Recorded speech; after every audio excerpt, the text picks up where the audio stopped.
Dark bleatings, everyone. I'm here today to talk about why you should give horror a shot if you haven't already, reading or watching it, some misconceptions about the horror genre that put people off, or at least the things that have been said the most often to me, why I like the horror genre, a couple of my own opinions, and then some recommendations for you on if you want to dip your toe in and you're not sure where to start. So the horror genre is a weird one. I've always really enjoyed it, reading and watching it. I guess my gateway stuff when I was a kid was probably Return to Oz. That's the one that is cited a lot by 80s babies like myself. And then I read The Girl Who Loved Tom Gordon by Stephen King and The Stand by Stephen King. But I also, before I got to Stephen King, I was reading those point horror books, Goosebumps, Sean Hudson stuff, and Christopher Pike. Christopher Pike's probably the first horror author that I really clung on to, and I was always drawn more to the darker side of Disney as well. I wasn't really into the musicals and the princess stuff. I really liked Alice in Wonderland, Snow White. I know that she's a princess, but that was just very dark, Snow White. So I liked the kind of horror adjacent kind of Disney stories. And then, Gremlins, Critters, and, all the good stuff from the 80s and early 90s. I did not realize it was so niche until I became an adult, because the people that were around me were horror fans. Like my mum reads horror, my aunties read horror, my best friend and my cousin, we grew up loving horror stuff together. But then when I became an adult and I started telling people, oh, I'm really into horror, when you meet people and you're getting to know people, and the looks I would get for saying that, and then a lot of these people have no problem following this up with some sort of implication or an insult about my character, or a judgment at the very least, or they'd look at me like they were mildly disturbed that they were in my presence all of a sudden, and I've always found that odd. And then when I worked at a holiday park, I was put in charge of the Halloween quiz, because I was the horror fan on the team, and that was when I realised how niche horror is, because I asked questions that I thought were really easy, popular knowledge kind of questions, multiple choice too, and people complained that my quiz was too hard. So I got to thinking about that, and then last year I told my husband that when I go to bookish and writer conventions and I go to horror specific stuff, I used to go to a lot of horror cons, and that's full of horror movie fans, and then now I tend to go more to bookish ones. But I told my husband that one of the weirdest things I'd experienced at these conventions was my lack of fear generally for my safety. So I'm always guarded. I take precautions. I'm a woman, and if I travel somewhere by myself, I make sure that I've got people to meet up with. I never tell anyone where my room is, etc. Things like that. But generally speaking, and there are bad eggs in every community, I feel very safe around the men in horror spaces, which I know might sound weird to some people, but at horror cons with all the horror film fans, people are just excited, and it feels like a big extended family. Everyone's got the same interests. I found that people are generally quite helpful and kind and friendly at those things. And then when I started going to the bookish things, that doesn't feel like extended family to me. That feels like family to me. That I love going to those. I hang out with the same people and meet new people every year. And the male to everybody else gender split is very skewed in favor of just guys, but I just don't feel the same as a woman around those men as I would in, say, a bar that's more full of men, or any other space that's male dominated. I feel safer, I feel more respected. There's always people I could go to. I know if I did suddenly feel unsafe, there's like 1,000 people I could grab onto that would help me. And I told my husband that, and my husband is very comfortable with me going to these places. He always asks who I'm going with, who I'm going to meet up with, things like that, just to make sure all my bases are covered for safety and stuff. But he's here to all my friends, and I told him that it's weird how much safer I feel in these spaces around all of these guys than I do in any other space. And he said maybe it's because these people are authors and they write in the horror genre. Maybe they've got more empathy towards women and how women feel in the spaces. Maybe they're more aware. because they put themselves in those shoes when they're writing and reading. And I thought that was such a insightful point that he made, and I think that that might be true. So this sort of idea that there's something wrong with horror fans, which is one of the things that I've heard the most often as an adult, is, oh, there must be something wrong with these people that they like watching this stuff, or these people must be demented, or there's something broken mentally in these people if they enjoy watching this. And I think that judgment comes from a couple of different places. Firstly, this judgment comes from people who don't watch or read horror, so they don't actually understand the genre or what they're talking about. There's this other frequently made statement of oh, I don't like blood, guts and gore, I don't watch horror because I don't like all that bloody stuff. And that a sentence has never been more indicative of someone who has never seen horror, or doesn't have a good knowledge of it anyway. So someone might have watched a slasher film and then come to that conclusion, which is fine, but they're lumping the entire genre under that one thing. And horror is just so much more. It goes so far beyond blood, guts and gore. Blood, guts and gore horror is a subgenre of horror that is not present across. So if you picture horror like an umbrella, and there are all these different little sections of it. My personal preference for horror films is stuff that doesn't have blood, guts and gore. I like quiet horror, or like elevated horror as people call it. I hate that term for reasons I've gone through in another video.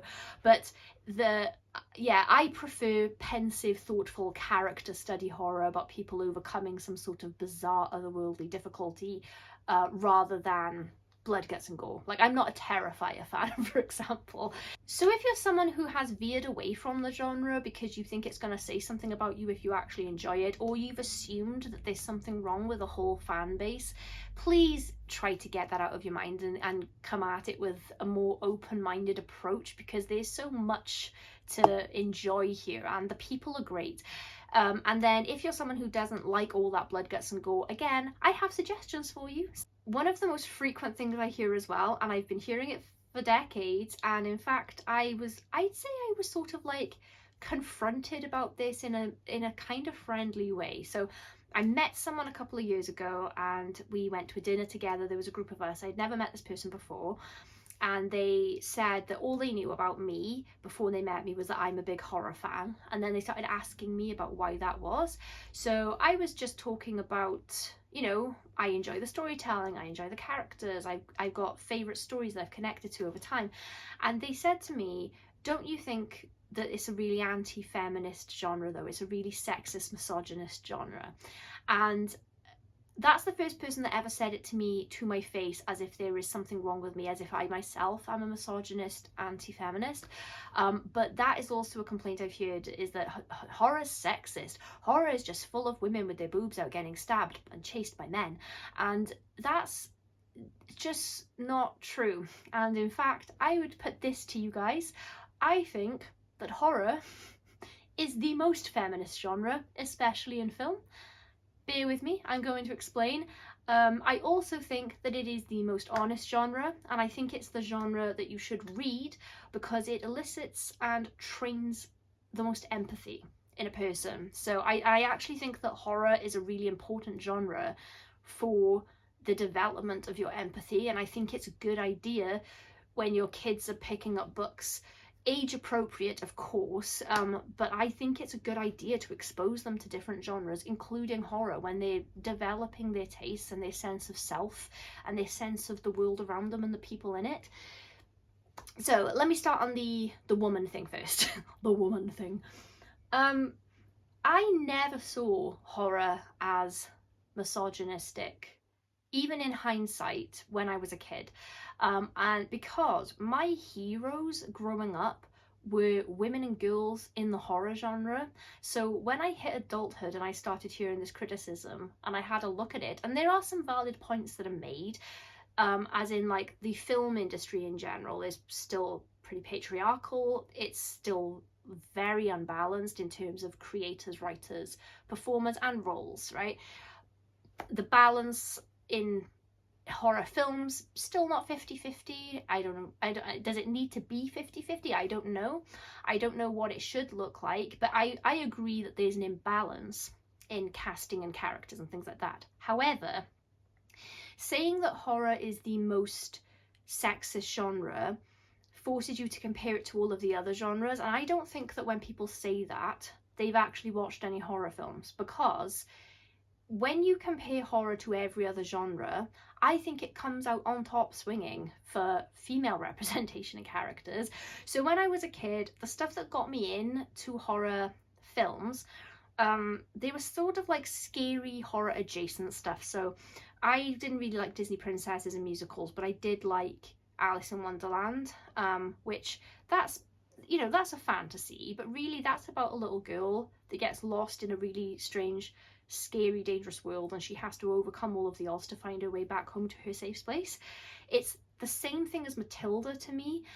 Matilda is a child in an abusive household who's all alone, and then when she goes to school, that's not safe either because of the Trunchbull and the Chokey and everything. And she's a little girl that comes across some extraordinary stuff about herself. That's about finding your own inner power and voice and battling through to find your safe space.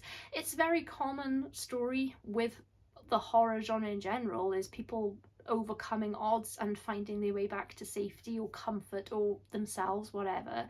So I had initially Alice and Matilda were my favourite characters, and I've always loved them. And then I saw Return to Oz, and Dorothy in Return to Oz is a badass. She's a little girl that is in the most dangerous place I'd ever seen in my life. It's terrifying. You've got a headless witch, a corridor of screaming decapitated heads, you've got a weird moose creature, you've got the Gnome King turning everyone into objects, you've got the Wheelers, and that was probably the first like flat out horror film I ever saw, which I still can't believe was marketed to the same children that like The Wizard of Oz, because it's a completely different kettle of fish. So yeah, Alice, Matilda, Dorothy, that was my natural progression. And then when I hit my teens, I got Sidney Prescott from the Scream series, and you know, you can criticize the films as they go on. There's generally a drop in quality when you're talking about a film franchise from the first one, but Sydney's the final girl, and we'll talk about that trope in a sec. But Sydney's the final girl, very competent, makes smart decisions, isn't stupid, you know, doesn't just automatically believe things are said. She needs proof. She calls the police. She takes precautions, okay? And then the other women in that film, we've got Tatum, who is just a flat out badass, and even though things might not end well for her, she didn't just lie down and take it. And then we've got Gail Weathers, who was the only person who was right, the literal smartest person in the whole film. So Scream gave us and the you know, the sort of gender split in that film is more equal, but the women do come out on top in that film. So these were the examples that I had through my formative years. And then when I got into reading, I was reading The Girl Who Loved Tom Gordon by Stephen King, which is about a girl who gets lost in the woods, and there may or may not be something sort of supernatural stalking her through the woods, and she has to find her way back to the normal world.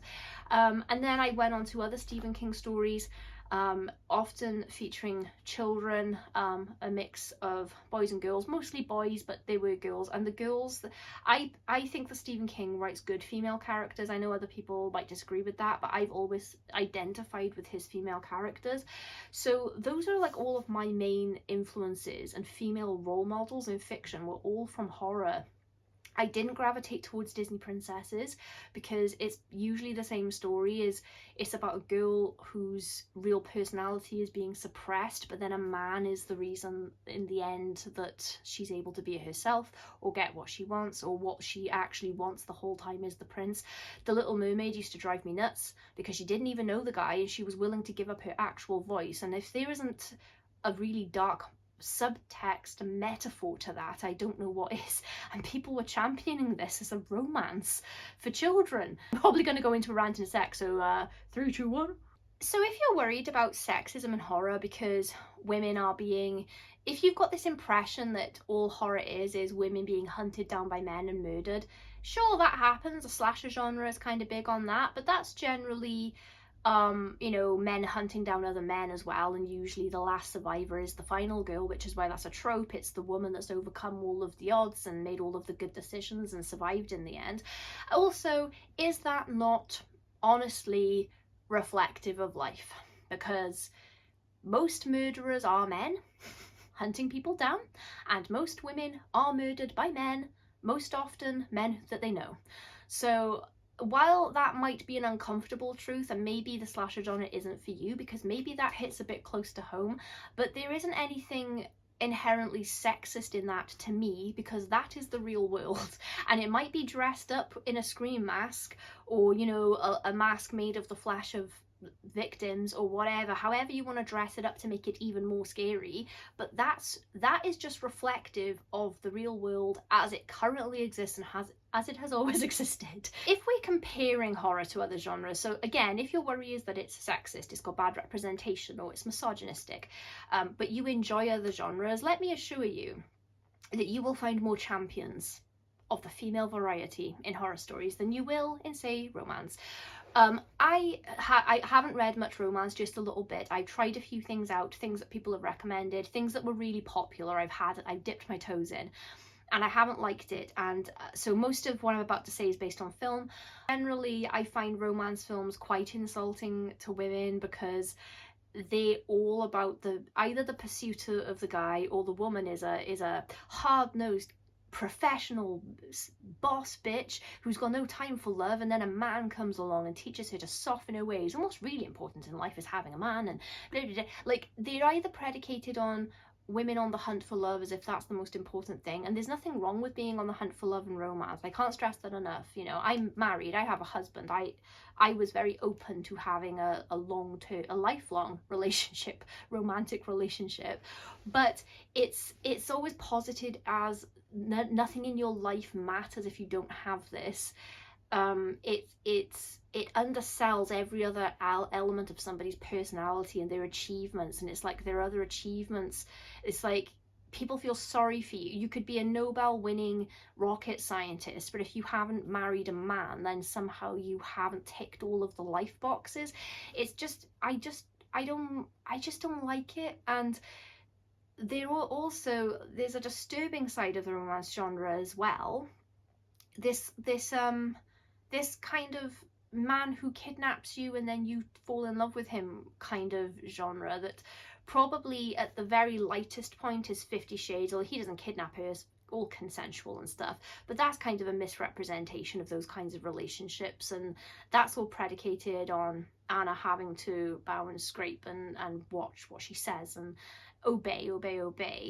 And then we've got stuff like that other shit, I don't remember the name of that film that was on Netflix, probably still on there, about some guy that kidnaps a woman and then makes her jealous over the course of a year with other women, and then they're together. I just don't understand. Like, again, I'm not tarnishing romances with that overall. I know there's like a range, but I just I don't think that the romance genre represents women very realistically most of the time.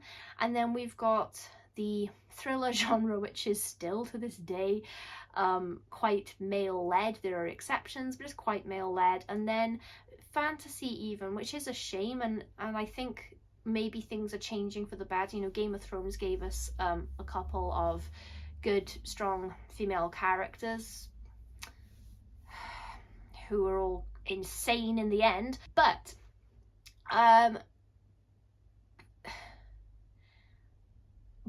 yeah, I mean, I just don't think that horror is the guilty party here for misrepresenting women and being misogynistic. Like, I've been really disappointed by other genres in recent years, stuff like the Marvel franchise. Now, I read the Marvel franchise, so the Infinity Saga, I really enjoyed those. I thought that was just a really fun set of films. I thought that they, you know, the writing and stuff, I thought it was really well done overall. I was always pissed off that Black Widow was the one character that didn't get any sort of solo movie until it was basically too late and no one cared anymore, and then they kind of wrecked the character a bit. I thought they did quite a disservice to that character with that film. But in every other case I've seen, you know, and then the only other real featured female character came in one film before the end, when no one was interested in getting a new character, and she was so overpowered because she was a Mary Sue. She trained and stuff, sure, but really her power came from something exploding by her, and then she just had this crazy power. So it wasn't even like she went through I mean, she went through some personal trials and tribulations and everything, but she didn't go through some sort of crazy training or sacrifice to get those powers. It was proximity to something powerful that exploded by her, kind of like the original Fantastic Four film when they're in space and the thing explodes and they all get powers from that. So that was a shame. And then I love original Star Wars. I thought that Princess Leia was a great character, deserved a bit more screen time, but she was brave and pragmatic and logical and smart. And then they finally give us a female like main protagonist in the new films, and she's a Mary Sue. And people have argued with me about that, but people always say, oh, you can't compare to the other films. Why? It's the same. Of course you can compare. Luke in the original franchise had, you know, a bit of the Force going on, but he had to go find Yoda, train, and we watched him fail over and over again and go through all this crippling self-doubt, and the stakes for him were really high. You know, he had personal stakes in all of this stuff. And then even with the prequels, which I don't think were very well done really, but Anakin, we watched him, you know, come from slavery, get adopted by a Jedi, spend his life growing up with the Jedi, and I think they could have done that better, but it's very clear that and Luke and Anakin also were posited as like they were special, they were particularly powerful. And then Rey gets an inkling that she's a Jedi and she can automatically do mind control immediately. She wins the first ever lightsaber fight she has, though she's never trained with a lightsaber before. She can lift stuff with her mind. She gets a Force healing power that has never existed before now. They Mary Sue the shit out of her instead of writing her as a valid human character like they bothered to do with the male characters. Sorry, I didn't mean to rant. But this is just why I get so pissed off when I've personally been criticised for loving a sexist, misogynistic genre when compared to everything else that exists, I don't think it is, and I don't think it's a fair criticism. On the whole. Now, there are things you can pinpoint. Yes, the slasher genres of the slasher films of the 70s and 80s featured boobs. You know, there's that kind of shit going on. Not so much these days, but there are things you can point at of sort of sexist examples in the filmmaking. But as a genre, no. I think that the horror genre has given us the best female characters. And even if you don't watch horror, everyone's heard of Ripley, everyone's heard of Sarah Connor, everyone's heard of Sidney Prescott. Do you know one of my earliest examples of a woman in horror was Kate from Gremlins? And do you guys remember the scene where she's in the bar and the bar's been overrun by gremlins and she's working there and she's sort of, you know, lighting cigars and pouring them drinks and basically trying to placate a bar full of guys, and she's being nice to them and being, you know, helpful and serving them so that they don't turn feral and kill her. Once again, not that far away from just the general experiences of women. That scene with Kate in the bar was probably the first glimpse I ever had as a girl of sort of like the mental gymnastics that women go through to safeguard themselves. So empathy is a really big thing for me. I don't think there's enough of it in the world, but I do think that one of the main selling points of horror is that I really do think it trains your sense of empathy in a way that other genres don't.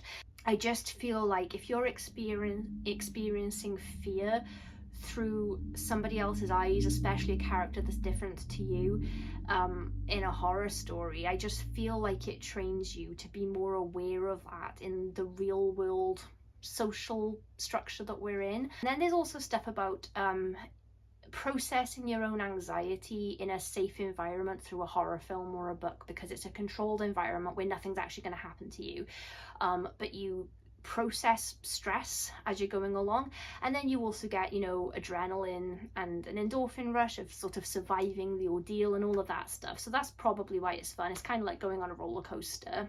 And the last thing, again, I guess this comes down to empathy again, is that people tend to experience this sense of social bonding when they read, especially when they're reading if somebody has gone through some hardship, because horror is, you know, you'll have like the monster, the vampire, the ghost, whatever it is, but that's like the surface level thing that's going on. There's always something else. There's always something, a character will be trying to overcome some perceived flaw in themselves as they go along. So that's really what horror is about. It's about sort of overcoming your inner demons. And the great thing that I feel very connected when I'm reading horror fiction, when people do this well, is that sometimes I feel really anxious about things about myself or the world, and I very often find books where characters are very similar to me in that regard, and it not only really makes the story very deep for me and I can connect with it and really get engrossed, but I just feel like I'm bonding with somebody who understands me, and that's the author. Normally that's when those will be the authors where I tend to buy their books over and over, like every release they bring out. Like, reading horror fiction for me is where I really felt like I wasn't alone. So sorry to get a bit like deep here, but yeah, I've had a lot of like anxieties through life and stuff, and it is very comforting to pick books up by people who I know understand how I feel, because I don't think that you can effectively or convincingly write about certain things unless you've experienced it and felt it yourself, unless you're a super talented writer that's done a lot of research. But in that case, the research has come from people that are like me anyway. So that's another thing that I really find like a lot of comfort in that. And so that was a lot. But in conclusion, basically, I basically think that the horror genre represents the world the most honestly and people the most honestly. I think it gives us the most female champions, so that's something I personally enjoy. There's a whole host of types of stories to enjoy, both in books and films, and I find it really comforting and relaxing at the end of the day after I finished watching a film or I've read a good book. I feel a little bit better about the world. And you might too. So, some suggestions if you're not sure where to start. So, let's go books first. I wrote a few down. So, I've got Last Night of Freedom by Dan Howarth. If you're someone who isn't really interested in speculative stuff, so like stuff that doesn't exist, vampires or monsters or anything, and you like sort of real world stuff, Last Night of Freedom is about 4 guys on a stag party. They go to this little village and they end up being hunted by the locals. So there's a bit of violence in that. I wouldn't call it excessive. Just imagine, if someone's hunting you, what you might see or read in that scenario. But I actually personally think that's quite light on the violence, even for the kind of book it is. But that's really a story about 4 guys who've drifted apart a little bit over time. And then if you want sort of a more supernatural story of that ilk, there's also The Ritual by Adam Neville. Adam Neville is a beautiful writer, by the way. If you're somebody who enjoys classic lit, you might really enjoy Adam's writing. He is a glorious literary horror storyteller. But The Ritual is about 4 guys who take a trip. They used to do this trip every year, and then there used to be 5 of them, but one of them's passed away, so they go on this trip to honor the memory, and then some scary supernatural stuff starts happening. So that again is actually very, very light on the blood, guts and gore. They see some scary stuff, but that is way more based on sort of atmosphere and implication than anything else. And then if you are interested in vampire fiction, and if you're someone who already likes vampire fiction stuff, if you like I don't know, the Vampire Diaries, stuff like that, maybe Twilight, that kind of stuff, like stuff with a bit of romance, then you might enjoy Anne Rice's Vampire Chronicles, and that starts with Interview with a Vampire, and then we go on to The Vampire Lestat, The Queen of the Damned, The Tale of the Body Thief, and then Memnoch the Devil. That's the first 5, if I'm not mistaken. So those are flowery, gothic vampires, set a little bit in the past, and then we move into modern day as the series goes on, but with a little bit more bite, a little bit more violence, a little bit more danger.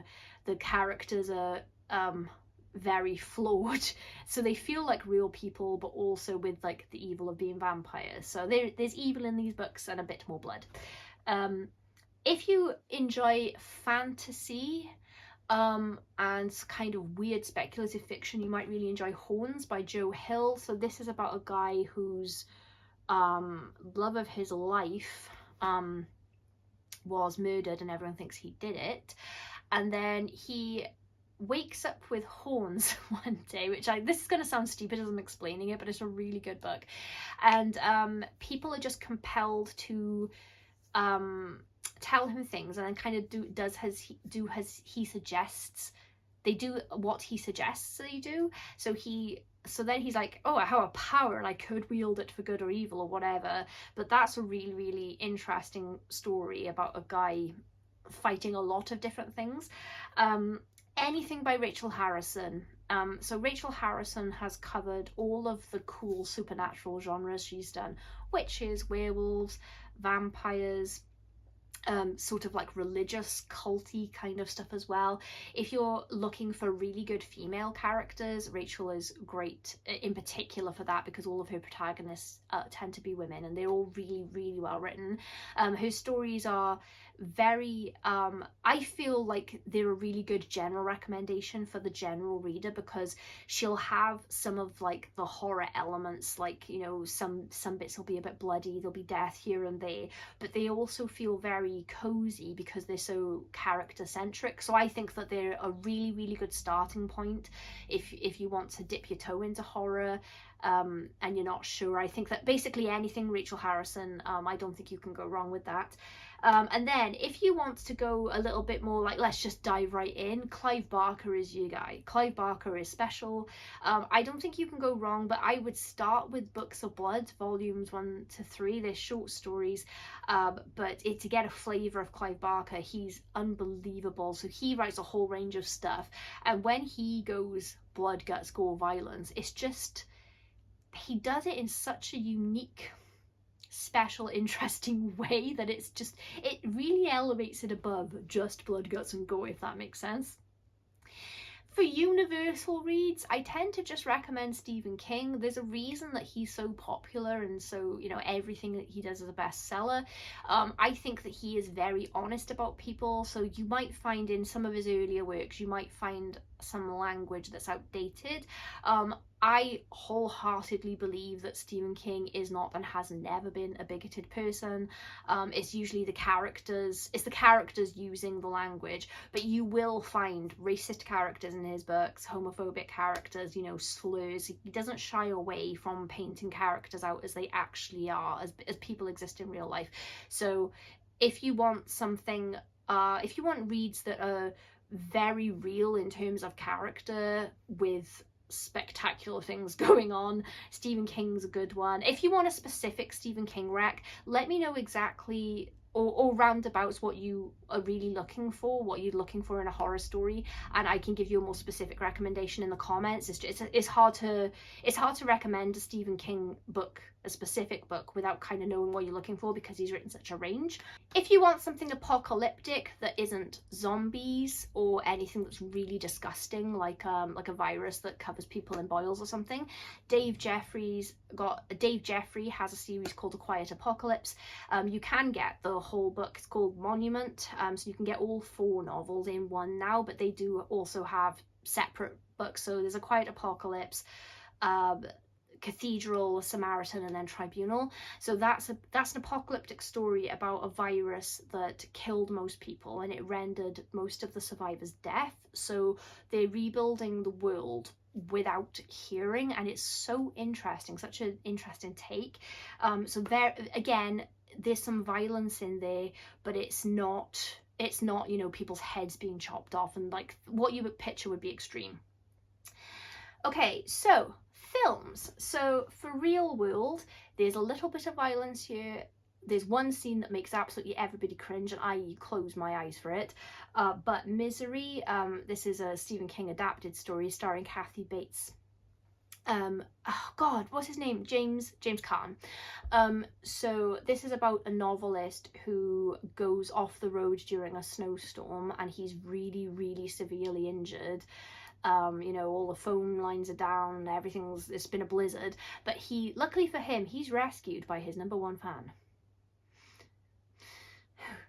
who's nursing him back to health in her own home. and he realizes that she might not be quite right.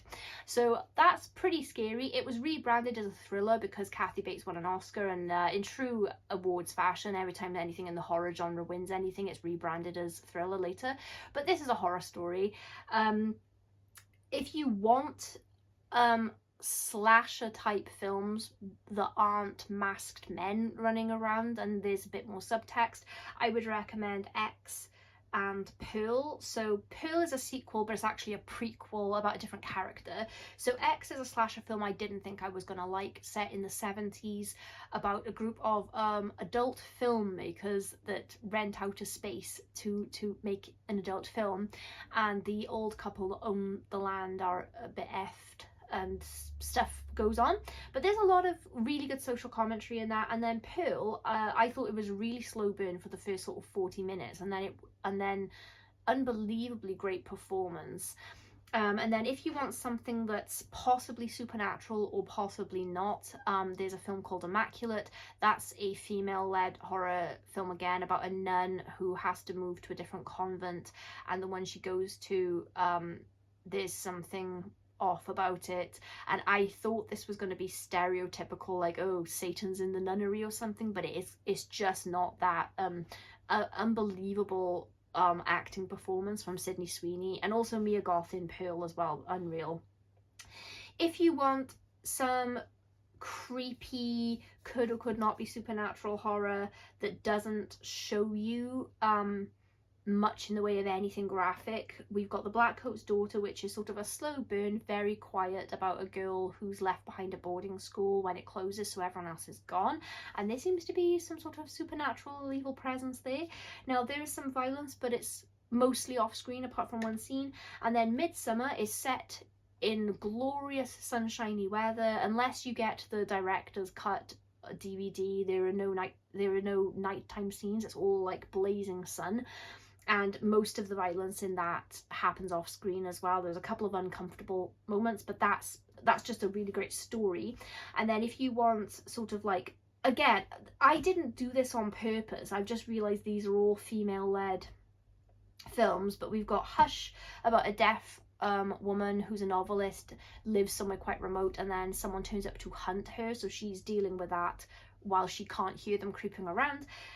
We've got Ginger Snaps, which is a really great werewolf film, and it's sort of a coming of age, I say coming of age, it says 16-year-olds, but yeah, that's a really great character film for werewolf stuff. And then we've got Alien, of course, absolute classic, probably one of the best horror films, the best horror film ever made. Midnight Mass is another one if you want more character-based stuff that heads towards a quite heavy climax.